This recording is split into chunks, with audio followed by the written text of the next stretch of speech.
The rain wasn't just falling. It was attacking. Each drop hit the pavement like a bullet, turning the cracked asphalt into a minefield of puddles that reflected the dying streetlights above. It was 2:17 a.m., and Precious stood under a broken awning that offered about as much protection as a paper umbrella in a hurricane. Not that it mattered anymore. Her thin white shirt clung to her skin like a second layer, translucent and useless. The cold had stopped being uncomfortable an hour ago. Now it was just part of her reality, like the weight of her swollen belly or the burning in her feet from walking blocks with nowhere to go. Her dark jeans were soaked through, heavy, pulling at her hips with every step she'd taken, searching for shelter that didn't exist. She was talking to her baby, whispering promises she didn't know how to keep. "I am sorry," she breathed, her hand pressing against her stomach where the child kicked. Restless. Probably cold too. "I am so sorry, baby. Mama's trying. I promise I am trying." Her phone battery blinked at 4%. The cracked screen had spiderwebbed from when she dropped it 2 weeks ago. The same day Marcus had told her to get out. The same day she'd realized that the man she'd sacrificed everything for had stolen the last of her savings to pay off debts she knew nothing about. This was her last play. Her final card, and she hated herself for it. She pulled up Marcus's contact, the number she'd called 100 times in the past month. The number that never answered. Her fingers trembled as she typed the message, each word feeling like swallowing glass. "I know you don't want us, but I have nowhere to go. Please, the baby is freezing." She attached the ultrasound photo. The one from last week when the clinic had done the scan for free because the nurse had seen her crying in the waiting room. The image showed her baby in perfect detail. The curve of the spine. The tiny hands, the unusual heart positioning the technician had paused over. Making notes Precious couldn't understand. Her thumb hovered over the send button. This was rock bottom. This was begging a man who'd abandoned her to show mercy. This was admitting she'd failed at everything. At choosing the right partner. At protecting her child. At being strong enough to do this alone. She hit send. The message disappeared into the digital void. Her phone buzzed immediately with the send confirmation. And then the screen went dark. Battery dead. Just like that, her last connection to the world severed. Precious slid down the brick wall behind her. Her legs finally giving out. The rain poured harder now, washing over her like the universe was trying to erase her completely. She closed her eyes and prayed. Not to God. She'd stopped believing in that kind of help. She prayed to fate, to chance, to whatever cruel force had put her here. She prayed for her baby to survive, even if she didn't. 12 miles across the city, in a penthouse that floated so high above the streets, it might as well have been on another planet. Min Hee sat in his leather chair staring at the amber liquid in his crystal glass. The whiskey cost more per bottle than most people made in a month. It tasted like smoke and regret. He'd been drinking it for 3 hours, trying to drown memories that refused to die. The city sprawled beneath him through floor-to-ceiling windows. A glittering maze of lights and lives he controlled with phone calls and nods. Seoul's underworld called him the Shadow, the man who saw everything, who moved through the city's darkness like he owned it. Because he did. His tailored black suit was perfectly pressed, his jet black hair slicked back without a strand out of place. The Swiss watch on his wrist ticked quietly, each second another moment of a life measured in power and blood. His office was silent except for the distant hum of the city below and the clink of ice in his glass. He looked every inch the king he was, untouchable. Wealthy. Isolated. And so goddamn alone it hurt to breathe. His encrypted phone buzzed on the mahogany desk. A message notification on a number only his inner circle had. He almost ignored it. Almost let it disappear into the sea of communications his organization processed daily. But something made him look and unnumber.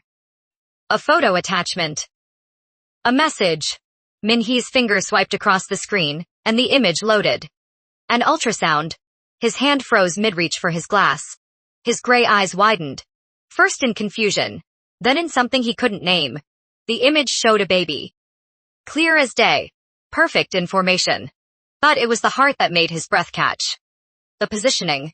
The unusual shape that his own wife's ultrasounds had shown years ago before everything had been ripped away from him in a car accident that still haunted his dreams.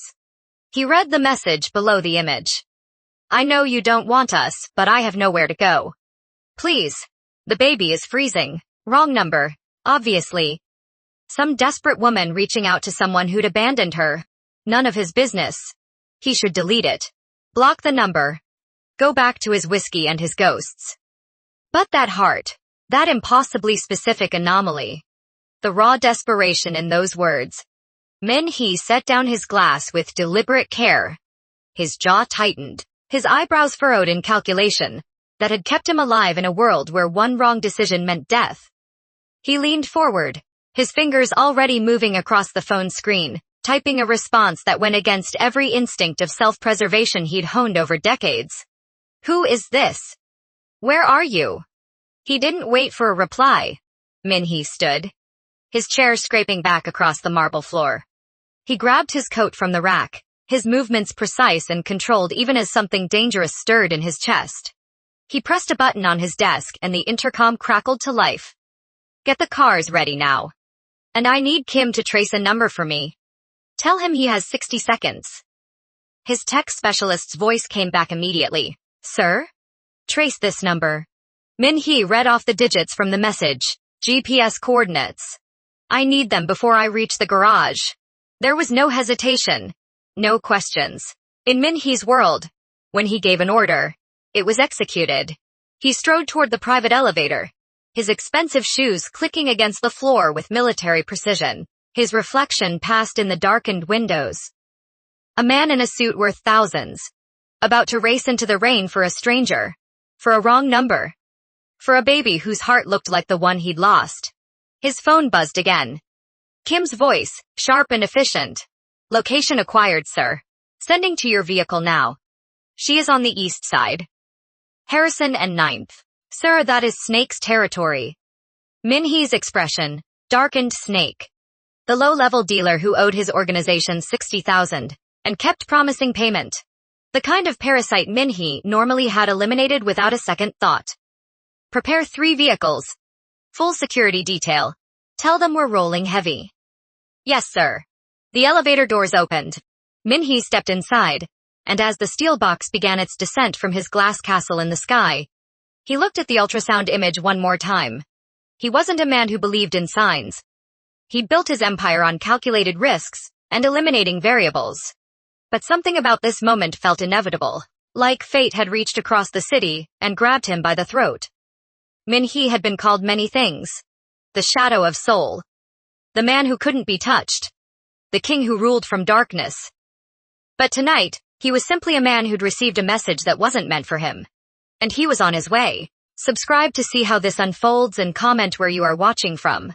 I will love to say hello to you just to know how far our story is going. Precious stared at her dead phone screen, watching rain streak across the cracked glass like tears. The reply had come so fast. Too fast. And the words were all wrong. Who is this? Where are you? Not Marcus's usual dismissive tone. Not his crude abbreviations or the emoji he overused when he bothered to text at all. This was formal. Direct. Almost commanding. Her stomach dropped as realization crashed over her like the rain itself. Wrong number. She'd sent her most desperate moment. Her most vulnerable plea. Her baby's ultrasound to a complete stranger. The humiliation burned hotter than the cold cutting through her skin. Her fingers fumbled with the phone, trying to turn it back on through sheer force of will. But the screen remained black. Dead. Just like her chances of fixing this nightmare. Precious pushed herself up from the wall, her legs screaming in protest. She had to move.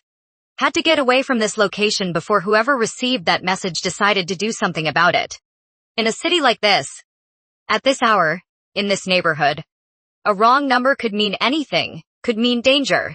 Her mind spun through possibilities, each worse than the last. What if she'd texted a trafficker? A predator who now knew she was alone, pregnant, desperate. What if they traced the message? Found her, decided a vulnerable woman was an opportunity. She took 3 steps before her body betrayed her. The contraction hit like a fist to the spine. Not labor, she knew that much from the pregnancy books she'd read in library corners when she had nowhere else to go. Just Braxton Hicks. False contractions. Her body practicing for the real thing. But it drove her to her knees anyway. One hand braced against the brick wall. The other wrapped around her belly. Not now, she gasped.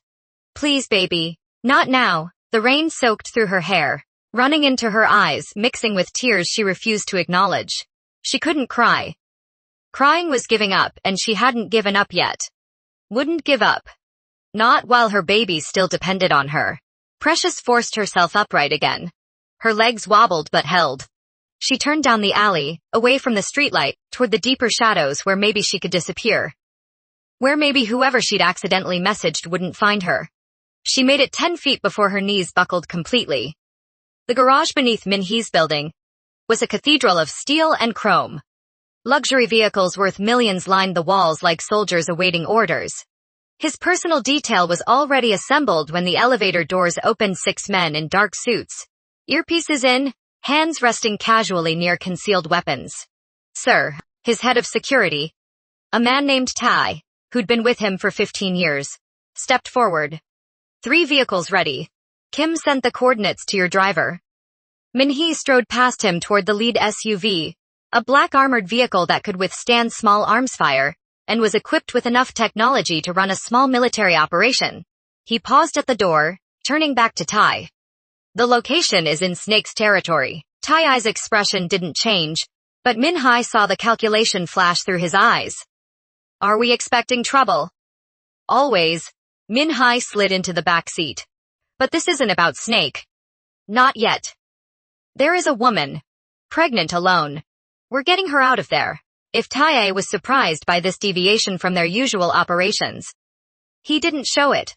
He simply nodded and moved to the second vehicle. Within 30 seconds, the convoy was moving. 3 black SUVs sliding through the underground garage like sharks through dark water. Min Hee pulled his phone out again, looking at the ultrasound image. The timestamp showed it had been taken a week ago at a free clinic on the south side. The kind of place people went when they had no insurance and no options. The image quality was standard medical grade. But what wasn't standard was the baby's heart. That specific positioning. That exact anomaly his wife's doctors had explained to him years ago. Rare enough to occur in less than 1% of pregnancies. Harmless, they'd said, just unusual. He'd memorized every detail of those ultrasounds before the accident. Before the drunk driver had run a red light and taken everything from him in a single moment of senseless violence. Before he'd become the man he was now, hollow, dangerous, alone. The coincidence was impossible. Which meant it wasn't a coincidence at all. His driver's voice came through the intercom. At a 4 minutes, sir. Faster. The SUVs accelerated through the empty streets. At this hour, traffic was sparse, and the convoy moved through red lights with impunity. No one stopped vehicles with these plates. No one questioned where the Shadow of Seoul was going or why. Min Hee checked his weapon. A Glock 19, pristine and loaded. He didn't expect to need it. But in his world, expectations got you killed. He chambered around, flicked the safety on, and slid it into the holster beneath his jacket. His phone buzzed. Kim's number. Talk, sir. I've been monitoring the number. No response to your message. The phone went dead approximately 2 minutes after the initial text was sent. Min Hee's jaw tightened. Battery, most likely. The signal dropped completely. But I have her last known location locked. The coordinates I sent are accurate within 10 feet. Good, keep monitoring. If that phone comes back online, I want to know immediately. Yes, sir. One more thing. I ran the number through our database. It is a prepaid cell, purchased 3 months ago with cash at a convenience store in Snake's territory. No registered name. But the call history shows repeated attempts to contact a number registered to Marcus Webb. Webb. Min Hee's voice was flat. Snake's real name. Yes, sir. The pattern suggests a personal relationship. Multiple calls per Dalton Y. Then tapering off over the past month to nothing until tonight's message. Min Hee ended the call without responding. The pieces were falling into place with the kind of ugly inevitability he recognized from years of operating in the shadows. Snake had gotten a woman pregnant. Snake had abandoned her. And Snake owed Min Hee's organization money he couldn't pay. Which meant Snake had likely stolen from someone to make his interest payments. Which meant the woman in the rain was a victim twice over once by Snake's abandonment, and once by Min Hee's own organization. The irony tasted like ash. 30 seconds. His driver announced. Min Hee looked out the tinted window at the neighborhood sliding past. Crumbling buildings. Graffiti-tagged walls. The kind of place where people disappeared and no one asked questions. Snake's territory was profitable precisely because it was lawless. A place where Min Hee's organization collected protection money, and looked the other way at the small-time crimes that kept the peace. He'd built an empire on looking the other way. Tonight, he was looking directly at the consequences. The convoy slowed, and through the rain-streaked window, Min Hee saw her precious heard the engines before she saw the lights. Low, powerful, approaching fast. She tried to push herself up from where she'd fallen, but her body refused to cooperate. The cold had seeped so deep into her bones that her muscles barely responded. She managed to roll onto her side, one arm still wrapped protectively around her belly. The headlights hit her, like a physical blow, turning the rain into a blinding curtain of white. She squeezed her eyes shut, her heart hammering against her ribs. This was it. Whatever she'd set in motion with that wrong number, it was here. The vehicle stopped with military precision, boxing in the alley entrance. Doors opened. She heard footsteps, multiple sets moving with coordinated efficiency. Then shadows fell over her, blocking the headlights, men with umbrellas. Precious forced her eyes open, looking up at figures dressed in dark suits that probably cost more than her monthly rent used to be. They weren't police. Police didn't move like this, didn't dress like this. These were private security. The kind that worked for people who operated outside the law. Terror flooded through her veins, sharp and electric. "Please," she whispered, though she knew begging wouldn't help. "Please, I am sorry. I didn't mean to." The men parted, creating a path. And through that path stepped a man who made her forget how to breathe. He was tall, broad-shouldered, moving with the kind of controlled grace that came from absolute confidence. His suit was impeccable, despite the rain, tailored perfectly to his frame. The kind of expensive that didn't need labels to announce its price. His face was sharp angles and dark eyes. Jet black hair slicked back without a single strand out of place. He looked like he'd stepped out of a corporate boardroom, except for the aura that rolled off him in waves. Power, danger, death. This was a man who gave orders that ended lives. Min Hee looked down at the woman collapsed on the sidewalk, and something in his chest constricted painfully. The photo hadn't prepared him for this. For how small she looked, how thoroughly soaked, how her arms wrapped around her pregnant belly, like she could shield the baby from the world through sheer force of will. Her face was exactly as he'd imagined from her desperate message. Beautiful in an exhausted way. Dark skin glistening with rain, eyes wide with terror as she stared up at him. Her thin white shirt was translucent, clinging to her heavily pregnant body, and the sight of it, of her vulnerability displayed so starkly, ignited something primal in him. Protective, possessive, furious at whoever had left her here. He didn't speak, didn't trust his voice in this moment. Instead, he shrugged out of his coat. A custom-tailored piece worth $5,000 that had been crafted in Italy from fabric that probably shouldn't even get wet. He draped it around her shoulders, the expensive wool immediately absorbing the rain that soaked through her clothes. Precious gasped at the warmth, at the weight of the coat that smelled like expensive cologne and something darker, more dangerous. She tried to speak, to thank him or apologize or explain, but her teeth were chattering too hard to form words. Min Hee crouched down, bringing himself to her level. His eyes were gray, she could see that now, up close. Gray, like storm clouds. Intense and unreadable. He studied her face for a long moment, and she felt like he was cataloging every detail. Every bruise from where she'd stumbled in the dark. Every tear track hidden by rain. Every mark of suffering she wore. Then, without a word, he slid one arm under her knees and the other behind her back, and lifted her like she weighed nothing. Precious gasped, her hands instinctively grabbing at his shoulders for balance. "Wait, I don't. You don't have to." He carried her toward the lead SUV, his movements smooth and unhurried despite the rain pouring down. One of his men held an umbrella over them, keeping the worst of the weather off, while another opened the vehicle's back door. The interior was warm. Leather seats. Soft lighting. A world away from the cold pavement. Min Hee settled her onto the seat with surprising gentleness, then reached across to buckle her seatbelt around her pregnant belly. His hands were careful, professional, but she noticed the way his jaw tightened when he saw how she was shaking. He pulled back, and for a moment their eyes met. She wanted to ask who he was. Why he'd come. What he wanted. But the questions died in her throat at the intensity of his gaze. You are safe now, he said. And his voice was deep. Controlled, with an accent that suggested Korean heritage filtered through years of American education. Don't be afraid. Then he was gone, sliding into the seat beside her. And the door closed with an expensive thunk that sealed them in warmth and silence. The convoy began to move. Precious sat rigid in the seat, her mind spinning. This was kidnapping. Had to be. She'd sent a message to the wrong number. And now she was in a stranger's vehicle being taken to an unknown location by men who looked like they killed people for a living. She should fight. Should do something. Should do something.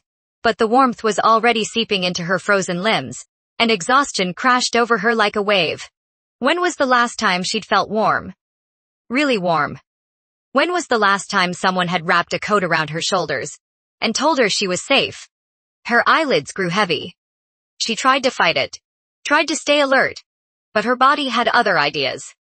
The last thing she saw before unconsciousness claimed her was the man beside her, silhouetted against the city lights passing by the window, looking like a king surveying his kingdom. Or a monster surveying his prey. Precious woke to softness. That was her first coherent thought. Soft sheets. Soft pillows. Soft morning light. Filtering through curtains. She didn't recognize. Her second thought was panic. She bolted upright, her hands immediately going to her belly. The baby kicked back. A reassuring flutter that said everything was okay. Still here. Still safe. She took a shuddering breath and looked around. The room was enormous. Easily 3 times the size of the studio apartment she'd lost 2 months ago. The bed she was in could have fit 4 people comfortably, draped in what felt like Egyptian cotton sheets. The floor was polished hardwood, covered partially by a rug that probably cost more than her car used to be worth. Floor-to-ceiling windows dominated one wall, offering a view that made her breath catch. The entire city spread out below her, skyscrapers catching the morning sun, rivers of traffic flowing through streets that looked like toys from this height. She was so high up that low-hanging clouds drifted past the windows. She was in a penthouse. The kind of place she'd only seen in movies. Precious pushed back the covers and discovered she was wearing clothes that weren't hers. Soft cotton pajamas in her size. Clean and expensive. Someone had changed her while she was unconscious. The thought should have terrified her, but whoever had done it had been respectful. Her dignity was intact. She slid out of bed carefully, her muscles protesting. Her feet touched the hardwood, and she stood on shaky legs, one hand braced on the nightstand. A glass of water sat there with a note beside it. Drink. Eat what is brought to you. Don't try to leave. We'll talk soon. No signature. Just sharp, decisive handwriting that matched the man who'd rescued her. Or kidnapped her. She still wasn't sure. Which? A soft knock at the door made her jump. Before she could respond, it opened, and a woman entered carrying a tray. She was middle-aged Korean, dressed in what looked like a housekeeper's uniform but far more upscale than any Precious had seen. Good morning, the woman said in lightly accented English. I am Mrs. Cho. I've brought you breakfast. How are you feeling? Precious stared at her, trying to process this surreal moment. Where am I? Mr. Min's residence. Mrs. Cho set the tray on a table near the windows. Please sit. Eat. You need strength for the baby. Mr. Min. Your host. Mrs. Cho smiled, but it didn't reach her eyes. Not unkind, just careful. Like she was dealing with something fragile that might break. He'll want to see you after you've eaten. She left before Precious could ask more questions. The door closing with a soft click. Not locked. Precious checked immediately. But when she opened it and looked out, she understood why locks weren't necessary. The hallway beyond was pristine marble and modern art. And at the end of it, near what looked like an elevator, stood a man in a dark suit with an earpiece, and the unmistakable bulge of a weapon under his jacket. He nodded politely when he saw her. Good morning, miss. Is there something you need? I need to leave. I am afraid that is not possible right now, for your safety. My safety. Precious felt hysterical laughter bubbling up. You are holding me prisoner. We're protecting you. His expression remained neutral, professional. Please go back to your room. Eat. Mr. Min will explain everything. It wasn't a request. Precious closed the door and leaned against it, her heart racing. This was insane. All of it she'd gone from homeless and desperate to. What? A prisoner in a gilded cage. A guest who couldn't leave. Her stomach growled, reminding her that whatever this was, she was still pregnant and hadn't eaten in over 24 hours. What? She moved to the table, where Mrs. Cho had left the tray. The breakfast spread would have fed her for a week in her old life. Fresh fruit cut into perfect pieces, fluffy scrambled eggs. Toast with butter and jam. Orange juice in a crystal glass. Hot tea with honey. Everything arranged beautifully on fine china. She ate mechanically, her mind racing through possibilities. Who was Mr. Min? Why had he helped her? What did he want? The questions spiraled, each more disturbing than the last. But one thing was becoming clear. The man from last night, the one who'd wrapped his expensive coat around her, and carried her, like she was precious, wasn't just wealthy. He was powerful. The kind of powerful that operated outside normal rules. The kind that had armed guards and penthouses and resources that could pluck a desperate woman off the street in the middle of the night. She'd sent her ultrasound to a very dangerous person. And now she was in his world. Precious finished eating and moved to the windows, looking out at the city that seemed so far away now. Somewhere down there was Marcus. Somewhere down there was the life she'd been trying to survive. But up here, in this glass castle floating above the world, she was completely isolated. The door opened again without warning. Precious spun around, her heart jumping into her throat. Min Hee stepped into the room, and the space that had seemed so large suddenly felt intimate. He'd changed since last night, no longer in the wet suit, but in a fresh one, charcoal gray with a black shirt. His hair was still perfectly styled. His presence still overwhelming. He closed the door behind him and leaned against it, studying her with those storm cloud eyes. How are you feeling? His voice was quieter than she'd expected from a man with his aura. Controlled, almost gentle. How am I feeling? Precious heard her own voice rise. I am confused, scared. I don't know where I am or who you are or what you want from me. I want nothing from you. He said it simply, like it was obvious. You needed help. I provided it. Why? Because I could. He pushed off the door, moving into the room with that predatory grace. Not threatening, but not safe either. And because no one else was going to. The message wasn't for you. I typed the wrong number. I know. So this is, what? Charity kidnapping. What am I doing here? Min Hee stopped near the windows, looking out at the view. Tell me why you were on the street last night. That is not your business. He turned to face her, and something in his expression made her breath catch. Not anger. Something deeper. Sadness, maybe.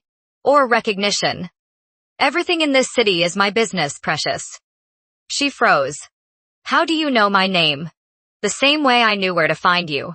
The same way I know that the number you tried to text belongs to Marcus Webb, a low-level dealer who works in my territory.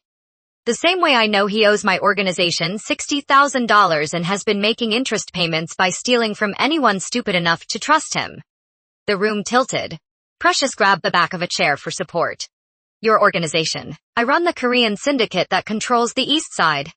He said it the way someone might say they ran a restaurant or managed a store. Factual, unemotional. Marcus took money from you to pay debts to me. Which means, indirectly, I am responsible for you being on that street last night. Precious felt the blood drain from her face. She'd sent her ultrasound to a mobster. To a crime lord. To someone who probably killed people before breakfast. I am sorry. She whispered. I didn't know. I'll leave. I'll go right now. I won't tell anyone about this place or you or... You are not leaving. Excuse me. Min Hee moved closer. And she forced herself not to step back, to hold her ground even though every instinct screamed at her to run.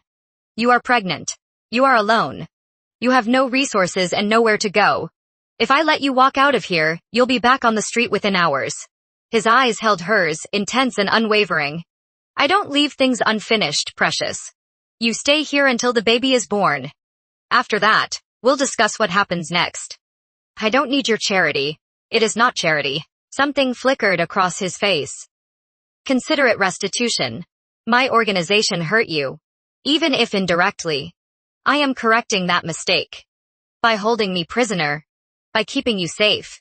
He gestured toward the door. You are not a prisoner. You are a guest. There are guards. Yes, but they're for protection. Not imprisonment. You have access to the entire penthouse. Food, medical care, anything you need. All I ask is that you stay here where I know you are secure. Why? The question burst out of her. Raw and desperate. Why do you care? You don't know me. That text was a mistake. Min Hee was silent for a long moment, his eyes searching her face like he was looking for something he'd lost. When he spoke, his voice was softer, almost vulnerable. Because sometimes mistakes are fate's way of correcting itself. He turned and walked to the door, then paused with his hand on the handle. Mrs. Cho will help you with anything you need. Rest, recover. I'll be here if you have questions. Wait. Precious's voice stopped him. What do I call you, Mr. Min? He looked back, and for the first time she saw something that might have been a smile ghost across his lips. Min Hee. Just Min Hee.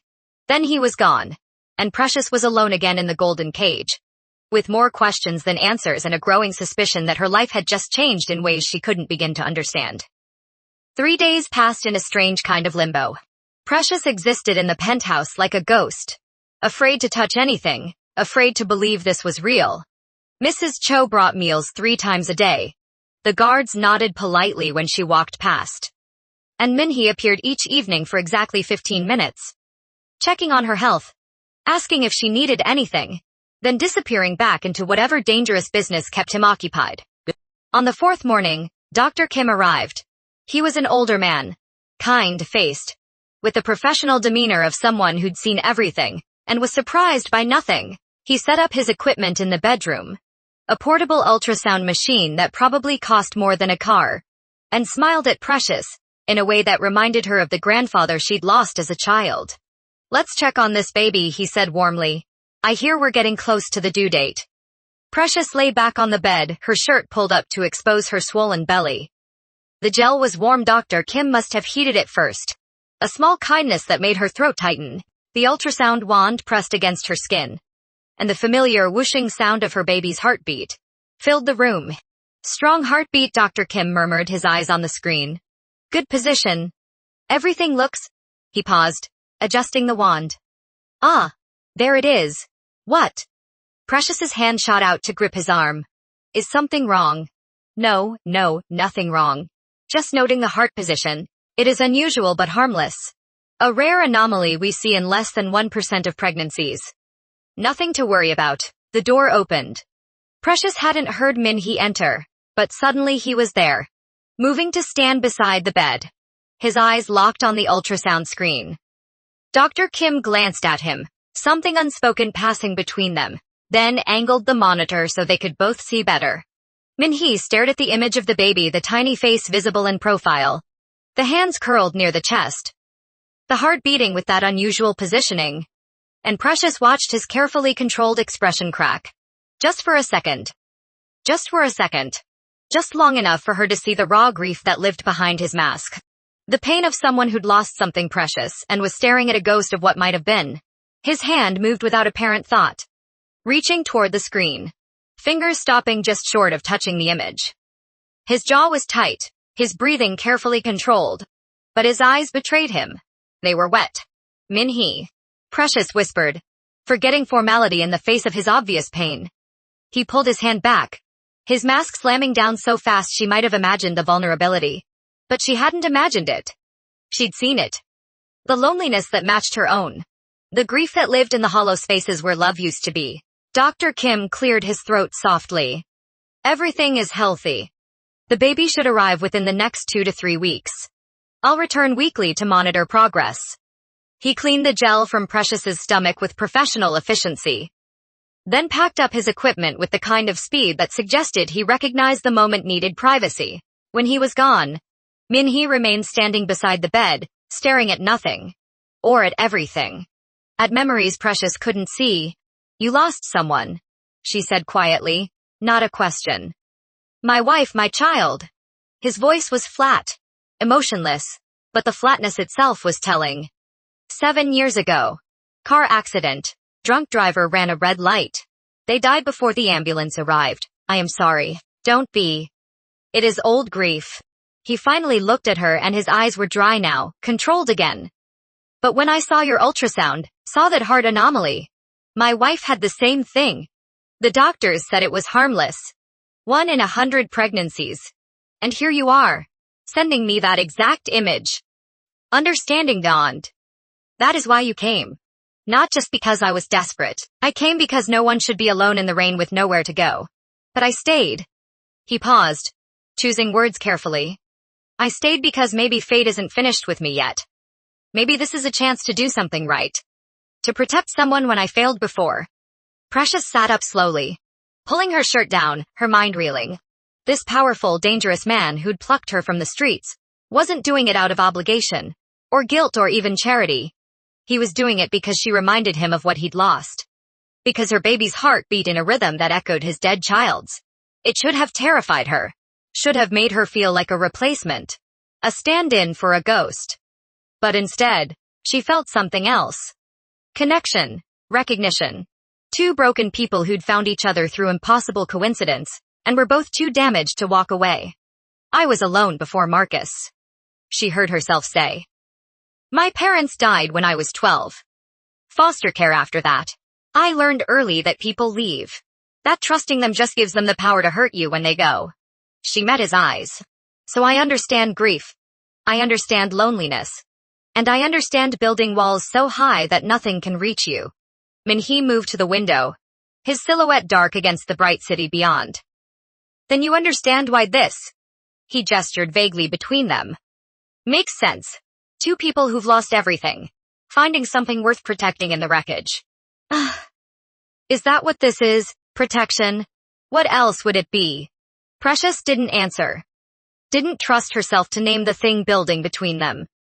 The dangerous intimacy of shared pain. The recognition that sometimes the only people who can understand your scars are the ones who wear matching ones. Instead, she asked. What happens to Marcus? You said he owes your organization money. Min Hee's expression went cold. Snake is a problem I'll handle. Don't hurt him because of me. He is not worth it. He abandoned you, left you homeless and pregnant. Stole your savings to pay debts to me. Min Hee turned from the window. And the man standing there wasn't the vulnerable person who'd shown grief over an ultrasound. This was the Shadow of Seoul. The crime lord. The man who ruled through fear. He'll answer for that. I don't want you to be a monster on my behalf. Too late, but he said it gently. Almost kindly. I've been a monster for a long time. Precious, if I'm going to be one, I'd rather it be for something that matters. He left then, closing the door softly behind him. And Precious was alone with the knowledge that she'd been pulled into a world far more dangerous than the streets she'd escaped. A world where protection came with sharp edges and loyalty was bought in blood. But as she lay back on the bed, her hands on her belly where her baby was growing, she couldn't quite make herself regret the wrong number that had brought her here. Because for the first time in months, maybe years, she didn't feel alone. And neither, she suspected, did the dangerous man on the other side of the door. The call came 2 days later while Min Hee sat in his office reviewing ledgers that documented every dollar flowing through his empire. Tai knocked once and entered without waiting for permission. A liberty afforded only to those who'd earned absolute trust. Sir, we have confirmation on Webb. Min Hee looked up from the papers. Talk. Marcus Webb, street name Snake. 28 years old, small-time dealer operating out of the east side. He's been paying interest on his $60,000 loan by skimming from multiple sources. Tay set a tablet on the desk, showing financial records that told a story Min Hee had seen 100 times before, including withdrawing funds from a joint account he shared with Precious Martin 3 months ago. Cleaned it out completely. $12,000 she'd been saving. Used it to make a payment. Min Hee's hand tightened on the pen he was holding until the metal groaned. He stole her savings to pay us. Yes, sir. Then evicted her from their apartment when she couldn't cover rent. She has been homeless for 2 months. Tay's expression remained neutral, but Min Hee heard the carefully controlled anger beneath. Even his men had limits. The timeline matches. She was on the street because Webb chose to pay his debt, rather than keep a roof over her head. The irony was almost poetic. Min Hee had built an organization that squeezed money from parasites like Webb, never thinking about who those parasites victimized in turn. never considering that the protection money and loan payments funding his empire came from stolen savings and broken promises. Precious had suffered because of a debt owed to him. Had been on that street in the rain because Min Hee's organization existed to collect money at any cost. Where is Webb now? Still operating in his usual territory. We haven't moved on him yet. Per your standing orders regarding small-time dealers, he doesn't know she is here. Keep it that way. Min Hee stood, moving to the window that overlooked the city. And Tai, pull Webb's file. I want to know everywhere he goes, everyone he talks to, every move he makes. When I deal with him, I want no surprises. Understood, sir. After Tai left, Min Hee remained at the window, watching the sun set over a city that looked beautiful from this height. Clean ordered. Nothing like the street-level reality, where people like Precious suffered the consequences of decisions made in penthouses like his. He'd thought himself removed from the ugliness. Thought that running the organization with efficiency and limiting violence made him somehow better than the men who'd come before him. But standing here, knowing that his own system had inadvertently destroyed the woman currently sleeping in his guest room, he recognized the truth. He wasn't better. He was just higher up. The blood on his hands was just better hidden. Marcus Webb had been many things in his 28 years. A dropout, a dealer, a debtor, an abuser. But he'd never been stupid. When Precious disappeared, he'd barely noticed. Good riddance to the nagging and the crying and the constant demands about the baby he'd never wanted. She could raise the brat on her own or give it up. Not his problem. But 3 days after she vanished, his supplier mentioned something that made Marcus's blood run cold. Heard the Shadow picked up some pregnant girl off the street in your territory. Korean boss man playing knight in shining armor. Weird, right? Marcus's first thought wasn't concern for Precious. It was terror for himself. She knew things. Not much. He'd been careful to keep her away from business, but enough. She knew he dealt. Knew some of his associates. Knew he owed money to dangerous people. If she was with Min Hee. If she'd somehow connected with the man Marcus owed 60 grand to, she could snitch. Could trade information for protection. Could ruin him. His second thought was opportunity. If Precious had somehow landed with a rich mobster, and Marcus's fevered imagination painted scenarios where she'd seduced him, trapped him with sob stories about the baby. Then she had access to money. Real money. The kind that could clear Marcus's debt and set him up properly. All he had to do was get to her. Marcus knew enough about Min Hee's operation to know the man lived in the Apex Tower. A building so exclusive it had its own private security and elevator access only for residents. Getting in would be impossible. Unless you knew the right people to bribe. Marcus pulled out his phone, scrolling through contacts until he found Danny Lee, a janitor who worked in the Apex and supplemented his income by looking the other way when needed. They'd done business before. Danny providing access to supply drop locations in the building's loading dock. The call connected on the second ring. Danny. It is Snake. I need a favor. And I am paying double your usual rate. The nursery had been Min Hee's idea. Precious had protested. It was too much, too fast. Too presumptuous, but he'd ignored her objections with the same calm authority he applied to everything. Within 48 hours, a team had transformed a spare bedroom into something out of a magazine spread. A white crib, with hand-carved details. A rocking chair upholstered in soft gray fabric. Shelves lined with books and toys. A changing table stocked with supplies. Everything a baby could need. Curated with the kind of attention to detail that suggested Min Hee had consulted experts. Or perhaps memory. Precious stood in the doorway now, one hand on her aching lower back, staring at this room that represented something she'd never had. Security. The promise of a future, where her child wouldn't grow up with nothing. She'd turned her phone back on that morning, a moment of weakness, wanting to check if Marcus had tried to reach out. If he'd felt even a flicker of regret. The battery had died the night Min Hee found her. But Mrs. Cho had provided a charger, and Precious couldn't resist. No messages from Marcus. Of course not. But several from unknown numbers, debt collectors, probably still hunting for money she didn't have. She was about to turn it off again when a contraction hit. Not Braxton Hicks this time. This was different. Sharper. Lower. A cramping sensation that made her gasp and grip the doorframe. Just stress. She whispered to her belly. Just stress. We're okay. The contraction passed.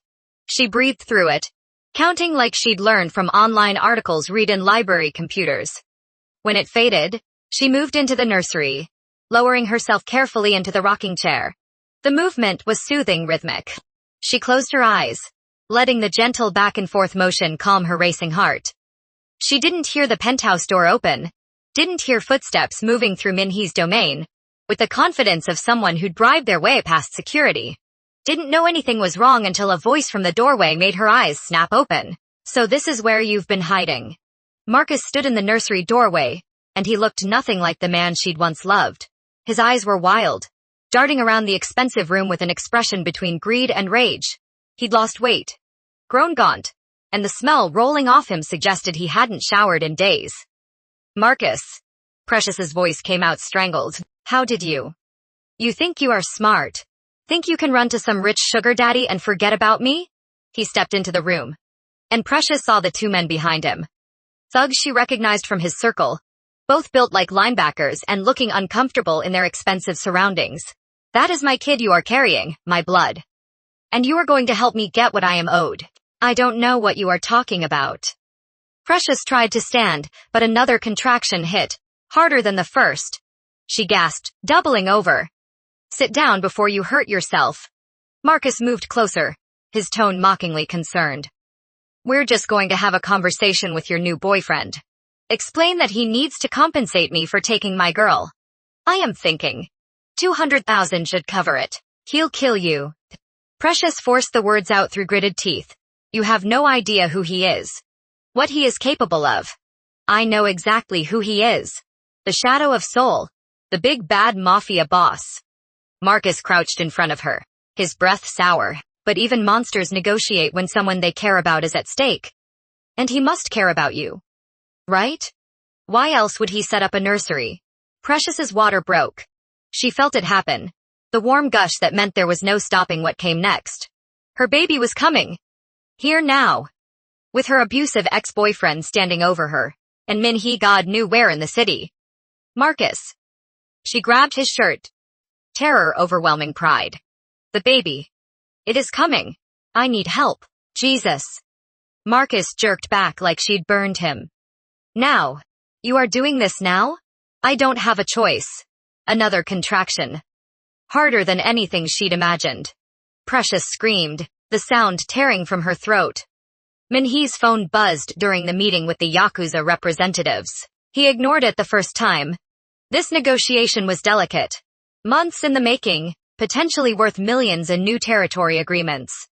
But when it buzzed a second time, then a third in rapid succession, his instincts flared. He pulled it out. Security alerts. Multiple breaches at the penthouse. Then a text from Thai intruders in the building.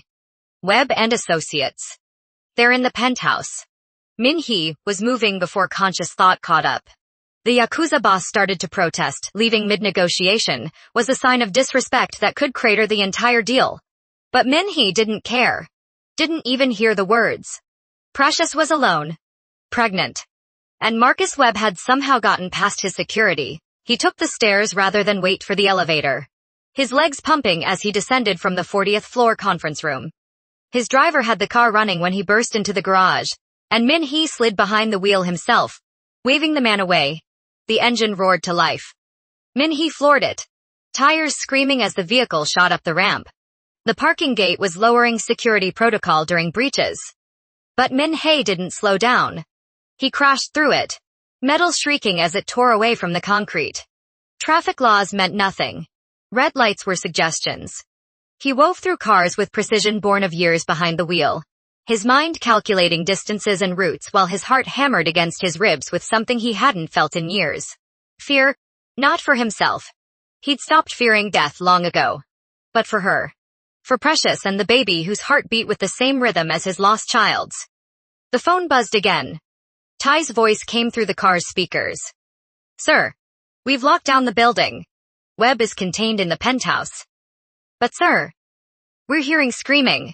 Min Hee's hands tightened on the wheel until his knuckles went white. Screaming. The woman, I think she is in labor. The world narrowed to a single point of focus. The tower ahead. The penthouse at the top. Precious. in pain with a monster who'd already abandoned her once. Min Hee had built his empire on control, on calculated decisions and strategic thinking. But driving through the city with his foot pressed to the floor, all that calculation evaporated, leaving something far more primal.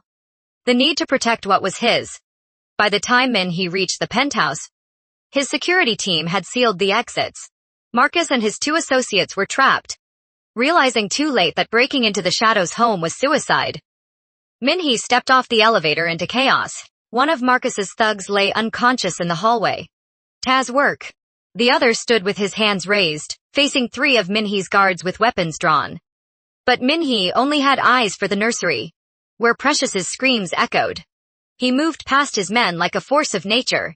The thug tried to stop him stupidly, and Min Hee broke his nose with a single punch without breaking stride. The man went down, and then Min Hee was at the nursery door. Marcus stood over Precious, who was doubled over in the rocking chair, her face twisted in agony. The fool was trying to pull her to her feet, probably planning to use her as a hostage, too stupid to realize she couldn't stand. Get away from her. Min Hee's voice was quiet, deadly, the tone that preceded executions. Marcus spun around and whatever bravado had brought him here evaporated at the sight of Min Hee's face. Look, man. This is just a misunderstanding. She is my girl, and I thought. You thought wrong. Min Hee crossed the room in 3 strides. Marcus tried to run, but there was nowhere to go. Min Hee caught him by the throat, lifting him off his feet with one hand. Feeling cartilage compress under his fingers. Min Hee, please. Precious's voice cut through his rage. The baby. I need you. He wanted to kill Marcus. Wanted to squeeze until the life left those pathetic eyes. Wanted to make him pay for every moment of suffering he'd caused the woman now gasping in labor behind them. But she needed him more than his vengeance. Min Hee threw Marcus toward the door where his guards waited. Get him out of my sight. Put him somewhere secure. I'll deal with him later. Then he was kneeling beside Precious, his hands gentle as they covered hers. I am here. I've got you. The baby's coming. It is too fast. Something's wrong. Nothing's wrong. Babies come fast sometimes. Min Hee didn't know if that was true, but he said it with absolute conviction. Can you make it to the bed? She shook her head, another contraction ripping through her. No time. Min Hee. I am scared. Don't be. He stood, stripping off his jacket, rolling up his sleeves. I've got you. We're doing this together. His men had dragged Marcus and his associates away. The penthouse was secure again. But the ambulance Ty had called was 15 minutes out. 15 minutes they didn't have. Min Hee grabbed the bottle of whiskey he'd seen Mrs. Cho store in the nursery maintenance for celebrations, now serving as antiseptic. He poured it over his hands, the alcohol burning as he scrubbed.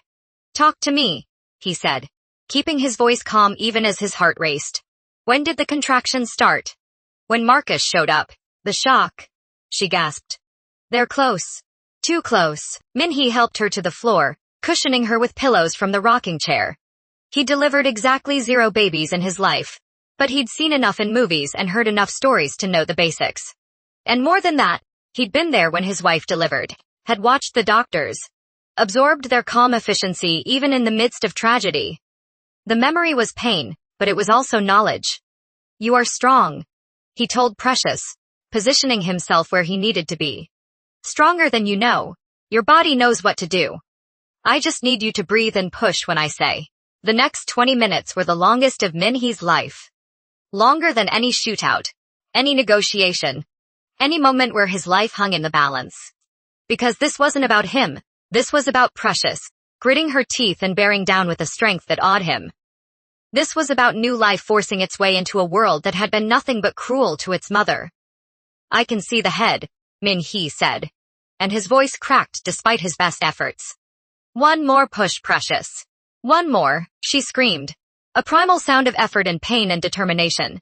And then suddenly there was a baby in Min Hee's hands. Small and perfect and covered in vernix, with tiny fists already clenched and ready to fight. The baby's cry filled the nursery. Strong. Healthy, alive. Min Hee's hands shook as he cleared the infant's mouth and nose the way he remembered doctors doing. The baby, a girl, he realized, wailed louder, her face scrunching in outrage at this bright, cold new world. She is beautiful, he whispered, carefully placing the baby on Precious's chest. You have a daughter. Precious was crying, her hands coming up to cradle the baby with a tenderness that made Min Hee's chest ache. Hi. Baby, hi. I am your mama. The ambulance arrived minutes later, paramedics rushing in to handle the umbilical cord and aftercare. But Min Hee barely registered them. He sat back against the nursery wall, his expensive shirt ruined with blood and fluids, his hands still shaking, watching Precious hold her daughter. A daughter whose heart would beat with that same rare rhythm, who would grow up knowing she was wanted, protected, cherished, who would never be alone in the rain with nowhere to go. Tassie appeared in the doorway, his expression carefully neutral. Sir? Webb is secure. Awaiting your orders. Min Hee stood, his legs unsteady. Keep him alive. For now. Because death was too easy, too quick, Marcus Webb would live long enough to understand exactly what he'd lost. Long enough to see Precious and her daughter thriving in a world he could never touch again. Long enough to regret every choice that had led him to this moment. Min Hee walked to where Precious lay on a stretcher, the paramedics preparing to transport her to the hospital. The baby was swaddled now, still crying but softer, nestled against her mother's chest. Thank you, Precious whispered, for everything. Min Hee reached out, his finger brushing the baby's tiny hand. Her fingers wrapped around his, immediately gripping with surprising strength. Thank you for the wrong number. For giving me a reason to be something other than what I was. In the weeks that followed, the city would whisper about what happened to Marcus Webb. How he'd disappeared into the Shadows organization and emerged broken, bankrupt, exiled to the farthest corner of territory Min Hee controlled. How he worked off his debt penny by penny. Never allowed to forget what he'd lost. But in the nursery, holding a newborn who'd arrived in chaos and blood and desperate salvation, none of that mattered yet. What mattered was Precious's smile, the baby's grip, the family that fate had assembled from a wrong number and a rainy night, and two broken people who'd found each other. What will you name her? Min Hee asked. Precious looked up at him. This dangerous man who'd saved her life, delivered her baby, and promised protection in a world built on violence. Hope, she said softly. Her name is Hope, and for the first time in 7 years, standing in a nursery filled with light, Min Hee understood why.